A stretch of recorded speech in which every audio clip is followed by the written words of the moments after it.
Assalamu alaikum wa rahmatullahi wa barakatuh. After my book review episode, Christian Prince, who was apparently flustered, put out a challenge to me. Now, you guys know that Christian Prince thinks really highly of himself. His fan base oddly believes that he's invincible.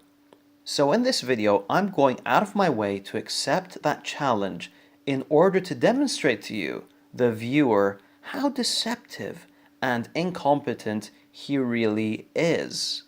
Let's watch what he has to say. I want to teach you something maybe you never heard before because you are just a kid, like the rest of them. Chapter 113, verse number 3 is about the penis of your prophet. And I have this in my book. And I challenge any Muslim to say this is not true. Now, do you really think for a second that I would not be accepting a challenge like this? I challenged you to respond to my 107 accusations. Are you going to meet that challenge? I want the Muslims to make 1,000 videos to get me busted. 1,000 videos are not necessary to show your deceptive nature. One will be more than enough. And he might be Christian Prince saying that the chapter 113, verse number 3 is about the penis of your prophet. The penis when it's standing. This is an issue with inconsistency. In this video, CP is claiming that the verse is about the prophet's sexual organ. If we return to his book, we find this title instead. Guys, believe me when I say that CP is just a glorified keyboard warrior with no academic integrity. Let us see this time. I'm just giving you more hint about my book because you are so cheap to buy it. Go buy it, man, so you can expose it.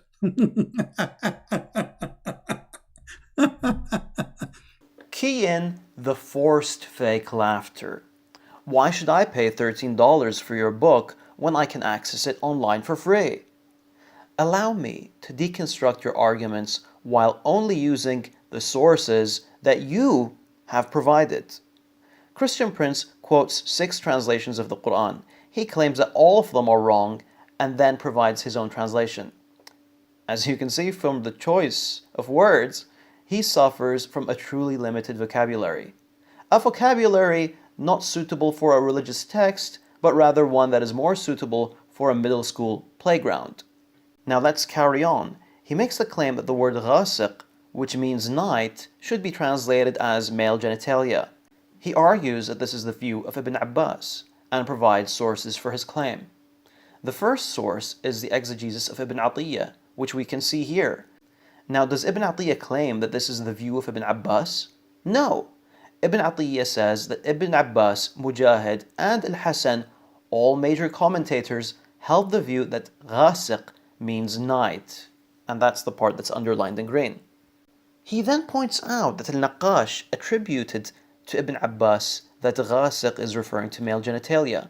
However, Ibn Atiyah does not endorse this claim.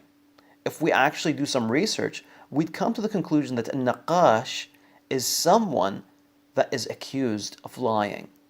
There are also 3 centuries between Al-Naqash and Ibn Abbas, and therefore we cannot accept this as a valid attribution to him. The question that comes to mind is, why did Christian Prince argue that this is Ibn Abbas's opinion when the same page that he is quoting provides another opinion with a stronger attribution to Ibn Abbas? Well, obviously it's because Christian Prince is dishonest. He knows that you don't know Arabic, and frankly, he couldn't care less about being objective. Christian Prince then provides a second source, which he wrongfully refers to as Takhrij Ahadith Ulum ad-Din. That is not the correct name of the book. It is actually called Takhrij Ahadith Ihya Ulum ad-Din. Again, this merely shows Christian Prince's incompetence. Moreover, again, by returning to this work, we find that the author claims that it is well known that Ibn Abbas said that ghasiq is referring to the night. On the bottom of the page, we find that scholars like Ibn Tayyib, Al-Iraqi, and Subki all rejected this attribution to Ibn Abbas and the Prophet, peace be upon him. Again, why would Christian Prince be so deceptive with this attribution? It is because he couldn't care less about objectivity, and most of you watching this video don't know any Arabic. And those that do aren't gonna look it up. Now that we're done with these false attributions, we can move on to the context of the verse itself. Chapter 113 says, "Say I seek refuge in the Lord of the daybreak, from the evil of that which he created, from the evil of the darkness when it is intense." Observe the context. What is likelier? Is it to seek refuge in the Lord of the daybreak from darkness? Or is it to seek refuge in the Lord of daybreak from male genitalia? Why does Christian Prince purposefully choose a misattributed interpretation for his translation? Again, he does not care about objectivity. He only cares about making Islam look as bad as possible. Anyways, no Muslim in the world would ever be affected by such silly arguments. The only person that may be affected is someone with the absolute worst opinion of Islam. Someone that sees Islam as beyond just barbaric and sexually driven. Someone that believes that the Quran is a book of sex and that 7th century Arabs only converted to Islam because the Quran was filled with sexual fantasies on every page. This could not be further away from the truth. But let's assume that they were all like that. Aren't contemporary Muslims aware of their Quran? Most Muslims, yes, even the ones that read Arabic, know what the Quran is saying. And these are civilized people that happen to live in the modern world. I mean, there's not a single Muslim in my society that is part of a terrorist organization. I personally don't know of any rapists either. Most Muslims I know that are married only have one wife.